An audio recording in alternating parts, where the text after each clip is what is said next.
आज की क्लास में हम देखेंगे इरेशनल नंबर क्या होता है और उसके थ्योरम क्या होते हैं और कोप्राइम नंबर क्या होता है। इन तीनों चीज़ों के बारे में हम जानेंगे और चलते हैं, हम स्टार्ट करते हैं, डिटेल से देखते हैं कि इरेशनल नंबर होता क्या है। तो सबसे पहले यहाँ देखते हैं इरेशनल नंबर।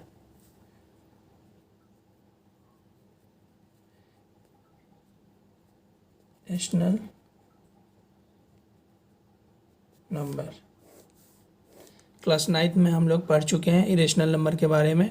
हम फिर देखते हैं आज, यानी कि इसकी डेफिनेशन क्या है। तो मैं आप लोगों को बता रहा हूँ कि अ नंबर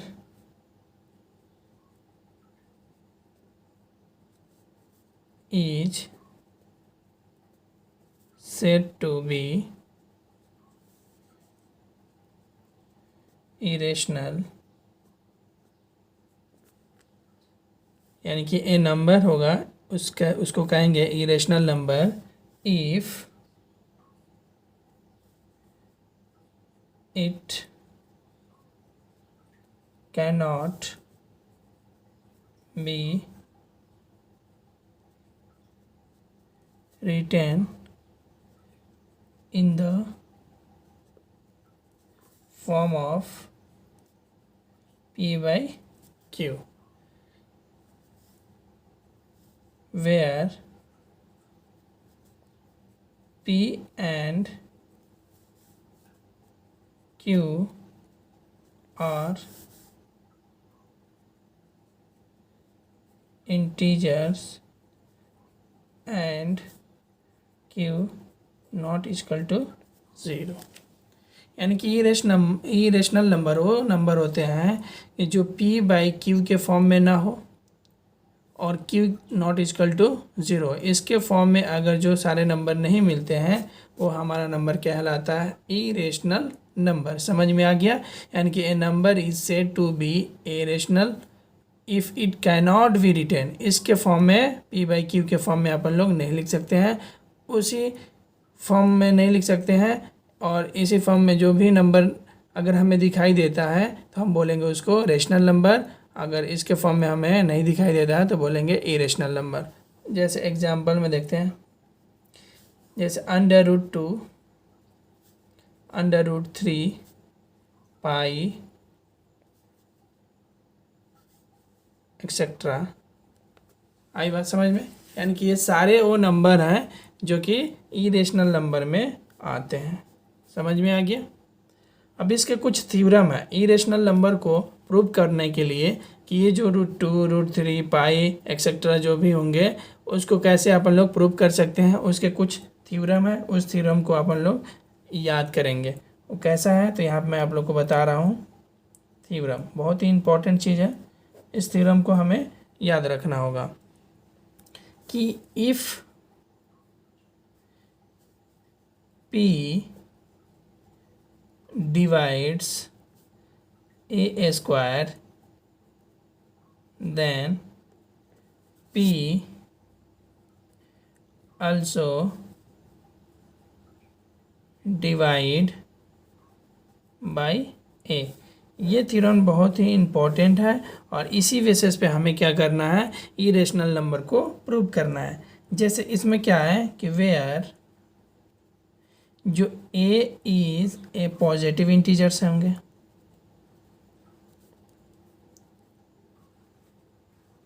इतनी बात समझ में आ गई। और p जो है वेयर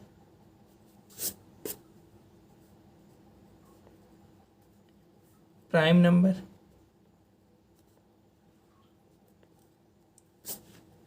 यानी कि हमारा थ्योरम है इरेशनल को प्रूव करने के लिए कि if P divides a square then P also divide by a।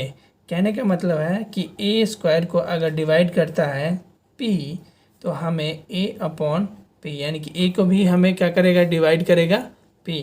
यही थ्योरम के बेसिस पे हम लोग क्या करेंगे, इरेशनल नंबर को प्रूव करेंगे कि ये √2, √3 ये इरेशनल नंबर है कि नहीं है। ठीक है, और हम एक टेक्निक लगाएंगे। टेक्निक है जिस थ्योरम को प्रूव करेंगे, यानी कि टू को, और टेक्निक है हमारा पास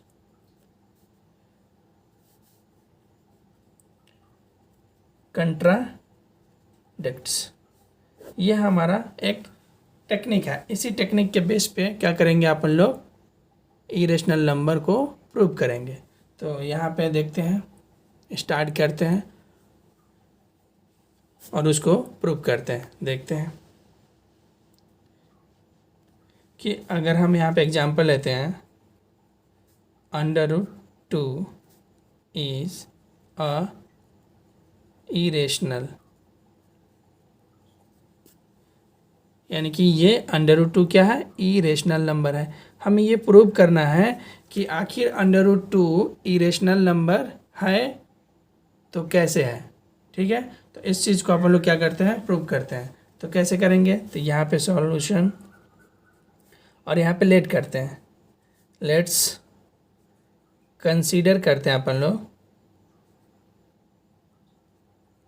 कंसीडर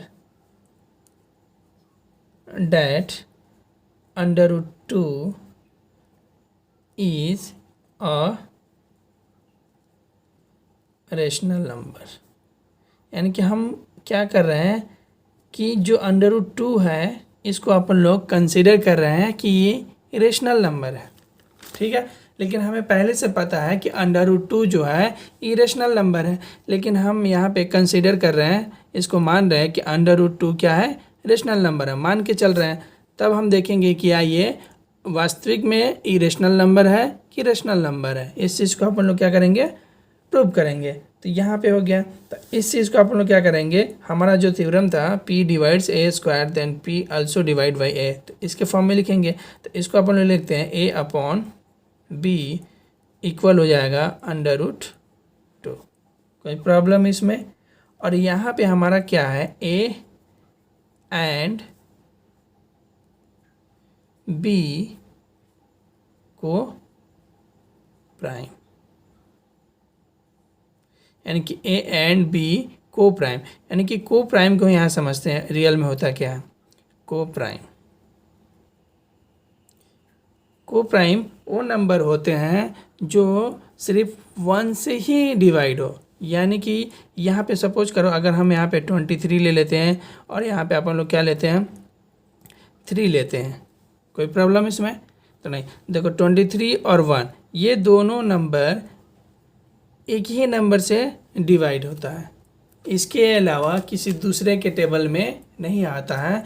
उसी नंबर को बोलते हैं को प्राइम नंबर, यानी कि एक के अलावा किसी दूसरे का कॉमन फैक्टर ना बने। समझ में आया, इसी नंबर को बोलते हैं को प्राइम नंबर। अब ये और एक और देख लेते हैं, अगर यहाँ पे 24 और यहाँ पे हम 3 ले लेते हैं, तो देखो ये 24 है, ये 2 के भी टेबल में आता है, 4 में भी आता है, 6 में भी आता है, और ये 12 में भी आता है, और 3 भी आता है। तो यानी कि ये इसके भी टेबल में आता है और भी इसके टेबल में आते हैं, आ रहे हैं कि नहीं। तो ये जो चीज़ें होती है, यानी कि एक के अलावा किसी दूसरे के टेबल में ना हो, तो इस चीज़ को बोलेंगे कि ये को प्राइम नहीं है, यानी कि नॉट को प्राइम। समझ में आ गया, यानी कि एक ही, यानी कि 1 ही, यानी कि दोनों में हो, दोनों नंबर का जोड़ा जो बनता है हमें, उसमें एक ही फैक्टर 1 हो, तो उसी चीज़ को बोलेंगे को प्राइम नंबर। समझ में आ गया, क्लियर हो गया होगा कि को प्राइम नंबर क्या होता है। अब चलते हैं आगे।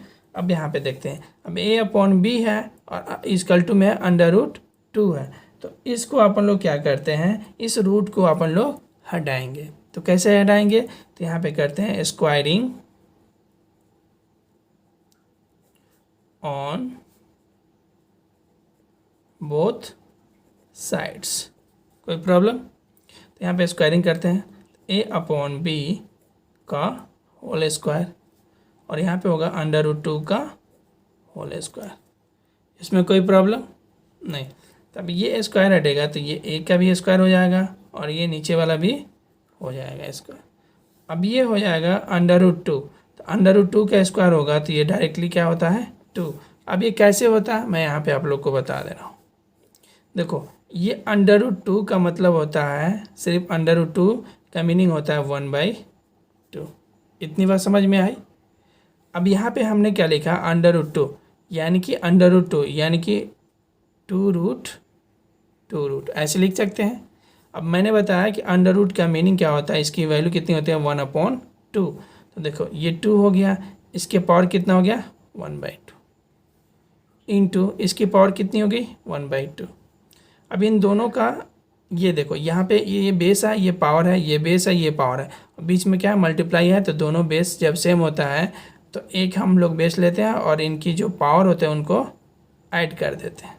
कोई प्रॉब्लम ऐसे? हम देखो ये 2 हो गया, ये दोनों का एलसीएम लेंगे तो 2 आएगा, तो 1 + 1 ये हो गया। अब यहाँ पे ये 2 हो गया, तो 1 + 1 यानी क्या होगा 2/2। ये 2 कैंसिल हो जाएगा, हमें क्या मिलेगा, तो यहाँ पे मिलेगा हमें ओनली 2। ये जो √, का स्क्वायर है, इसके पीछे की कहानी इतनी सारी है, तब जाके हमें क्या मिलता है 2 मिलता है। समझ में आ गया? तो ये चीज़ें हो गई। अब यहाँ पे स्क्वायरिंग हमने कर दिया, तो ये हमने देखा कि a² / b² = 2। तो हम क्या करते हैं यहाँ पे a² और ये b जो है डिवाइड में इसको प्लेस करते हैं 2 के साथ, ये 2 × b²। कोई प्रॉब्लम? इतनी बात समझ में आ गई। अब यहाँ पे देखते हैं जो ये a² / b², ठीक है। अब यहाँ पे देखो = में 2 आया और यहाँ पे हमने क्या किया b को रिप्लेस कर दिया इसके साथ, तो 2 के साथ मल्टीप्लाई कर दिया। अब हमें मिला a²। कोई प्रॉब्लम? अब इस 2 को क्या करते हैं a के साथ रिप्लेस करते हैं, तो यहाँ हो जाएगा a² / 2 और इधर बचेगा b²। कोई प्रॉब्लम? अब यहाँ पे देखने वाली बात है कि a² का जो डिवाइड है वो 2 भी है और यहाँ पे b² का भी जो डिवाइड है वो 2 से भी है, यानी कि दोनों का ये कॉमन है। इस तरीके से नहीं होना चाहिए। तो यहाँ पे अपन लोग बोलेंगे कि therefore 2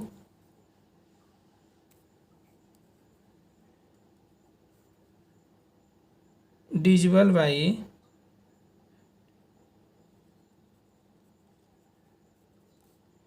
यहाँ पे क्या होगा अपन लोग का, तो a²। कोई प्रॉब्लम? यानी कि 2 क्या है divisible by a², then 2 also divisible by a। कोई प्रॉब्लम? समझ में आ गया? यानी कि ये जो a² का डिवाइड क्या है 2 है, तो यहाँ पे अल्सो डिवाइड होगा 2 का a, जो कि हमारे थ्योरम में था। यहाँ पे थ्योरम था कि if p divides a² then p also divide by a। यानी कि ये हमारा इसी बेसिस पे हमें क्या करना है थ्योरम पे इसको चेक करना है कि e रेशनल नंबर है कि रेशनल नंबर है। तो ये चीज़ें हो गई, समझ में आ गया। अब यहाँ पे देखते हैं नेक्स्ट। अब यहाँ पे अपन लोग क्या करते हैं a² / 2 यहाँ पे मैंने लिखा, तो इसको अपन लोग क्या करते हैं पुट कर लेते हैं, यानी कि a/2 = अपन लोग क्या करते हैं यहाँ पे k, यानी कि यहाँ पे कंसिडर करते हैं, यानी कि लेट कर लेते हैं कि a/2 = k। अब इसकी वैल्यू को क्या करते हैं यहाँ इक्वेशन या जो फर्स्ट है इसमें क्या करेंगे पुट कर देंगे। आई बात समझ में? तो यहाँ पे देखो a करेंगे तो यहाँ पे क्या हो जाएगा 2k। कोई प्रॉब्लम? अब इस a की वैल्यू को इक्वेशन फर्स्ट में पुट करते हैं और हम उसको चेक करते हैं, तो देखते हैं क्या होता है। तो यहाँ पे देखो a² / b² लिखा हुआ है, = में क्या लिखा हुआ है तो 2 लिखा हुआ है। कोई प्रॉब्लम इसमें तो नहीं। तो यहाँ पे देखो, तो ये देखो यहाँ पे आ गया, तो ये क्या हो जाएगा √2 है, तो यहाँ भी लिख सकते हैं, या तो ये भी है या तो ये भी है, दोनों को कहीं से भी लिख सकते हैं। तो ये देखो यहाँ पे a की जगह पे क्या लिखेंगे 2k। कोई प्रॉब्लम? कोई प्रॉब्लम है? a की जगह पे क्या लिखेंगे अपन लोग 2k और इक्वल में क्या लिखा हुआ है 2.b², और यहाँ पे a यानी क्या है होल स्क्वायर, तो होल स्क्वायर लिखते हैं। कोई प्रॉब्लम इसमें? अब यहाँ पे 2k² करेंगे तो हमें 4k² मिलेगा और यहाँ पे कितना हो जाएगा 2b²। कोई प्रॉब्लम? अब यहाँ पे हम क्या करेंगे, 2 को इधर ले जाएंगे तो हमें क्या मिलेगा, 2×2=4, यानी कि 2 से कैंसिल कर देंगे तो हमें क्या मिलेगा यहाँ पे 2k² और यहाँ बचेगा b²। कोई प्रॉब्लम इसमें। अब ये k² हटेगा तो यहाँ पे b²/2। तो इस कंडीशन में हम देख रहे हैं कि k² भी हमें b²/2 यानी कि b² का डिविजिबल बाई क्या है, 2 है, यानी कि दोनों का हमें जो कॉमन मिल रहा है सेम मिल रहा है। यानी कि यहाँ पे हम कैलकुलेशन लिख सकते हैं कि 2 is factor of a and b, यानी कि a एंड b दोनों का फैक्टर क्या है, 2 है। लेकिन हमने यहाँ पे क्वेश्चन में ये माना था कि a एंड b क्या है, को प्राइम नंबर है। तो यह हमारे इक्वेशन को क्या कर रहा है, इम्प्रूव कर रहा है, यानी कि ट्रू नहीं हो रहा है कि हमारा a और b क्या होना चाहिए, को प्राइम नंबर होना चाहिए। लेकिन यहाँ पे दोनों कंडीशन में क्या है, a का स्क्वायर का भी अपॉन 2 हो रहा है और b का स्क्वायर भी अपॉन 2 आ रहा है, यानी कि दोनों कंडीशन में ये दोनों का कॉमन क्या है, 2 है। तो ये हमारा जो स्टेटमेंट है, ये हमने जो लेट किया है कि √2 इज ए रेशनल नंबर, तो यहाँ पे ये रॉन्ग होगा। तो फाइनली आंसर क्या लिखेंगे, तो यहाँ पे देख लेते हैं। फाइनली आंसर हो जाएगा कि दिस कंट्राडिक्ट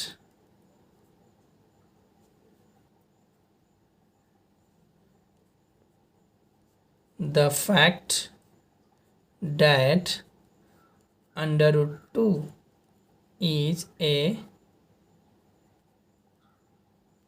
rational number। अब hence फाइनली हो जाएगा, hence it is √2 a irrational number। ये हमारा हो गया। हमने जो माना था, जो कंसीडर किया था √2 क्या रेशनल नंबर है, तो यहाँ पे ये हमारा स्टेटमेंट क्या हो रहा है, फॉल्स हो रहा है। तो इसीलिए बोलेंगे this contradicts the fact that √2 is a rational number, hence it is a √2 a irrational number.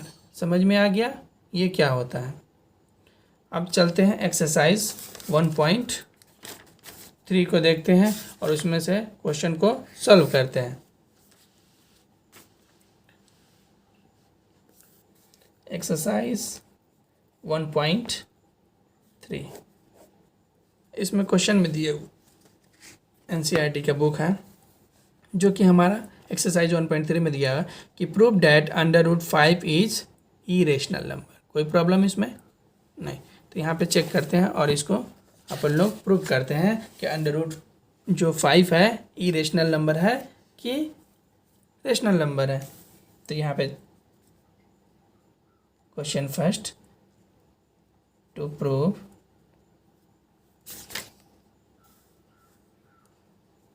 That √5 is irrational, यह हमें क्वेश्चन में गिवन है। अब हमें कंसीडर करना होगा, सॉल्यूशन में लिखते हैं कि लेट अस कंसीडर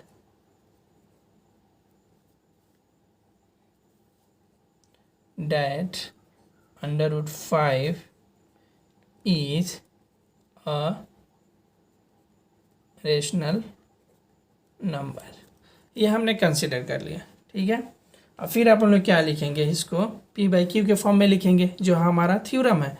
तो यहाँ पे लिखेंगे P/Q इक्वल होना चाहिए √5। समझ में आ गया।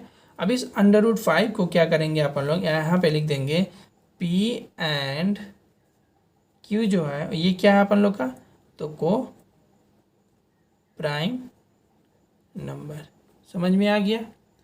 यानी कि हमें कंसीडर करना होगा कि √5 है ये क्या है, रेशनल नंबर है। फिर अपन लोग क्या करेंगे, P/Q के फॉर्म में इसको लिखेंगे, तो P/Q equal to √5।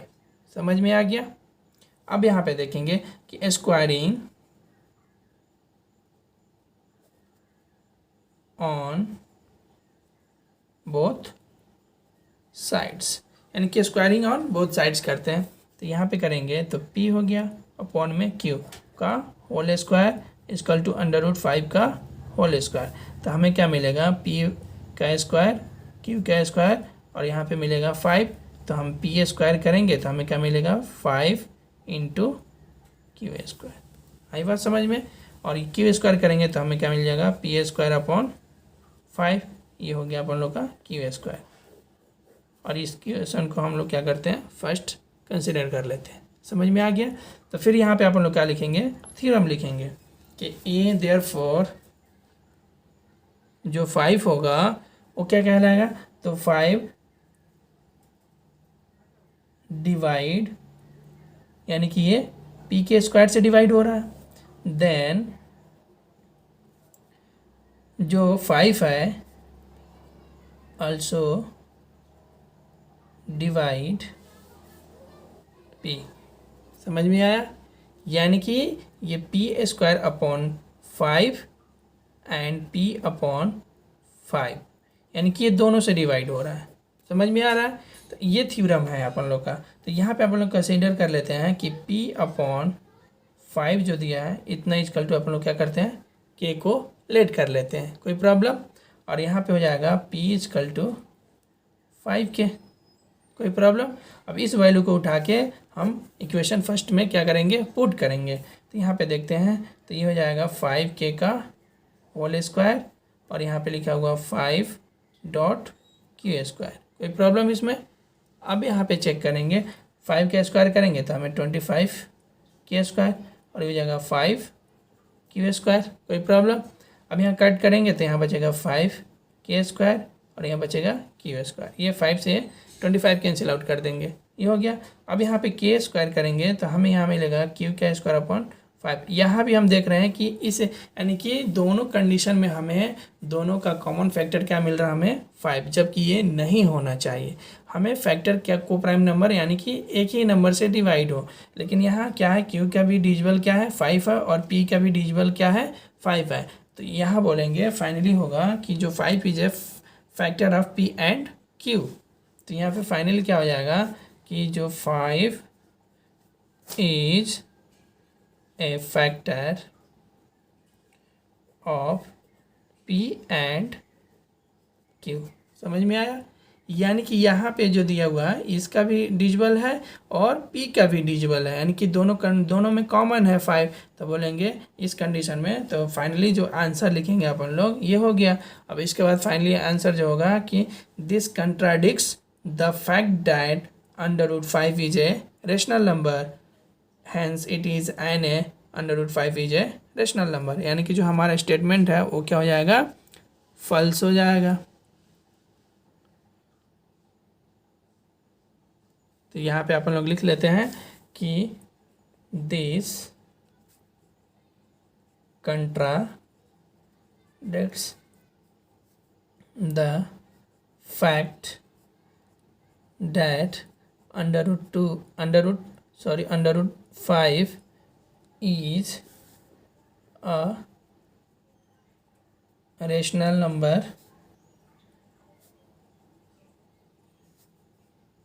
number, finally होगा हैंस इसलिए it is N √5 is E rational number. हमने यही प्रूव करना था, हमें समझ में आ गया। यानी कि √ जो 5 हमने कंसीडर मतलब यहाँ पे कंसीडर किया था कि रेशनल नंबर है, लेकिन ये रेशनल नंबर नहीं है, दोनों का ये कॉमन फैक्टर हो रहा है, इसलिए हम लोग बोलेंगे √5 इज ए इरेशनल नंबर। समझ में आ गया। जो हमारा अजम्पशन था वो क्या था इनकरेक्ट हो गया, तो इसलिए बोलेंगे फाइनली आंसर हो गया √5 इज ए इरेशनल नंबर।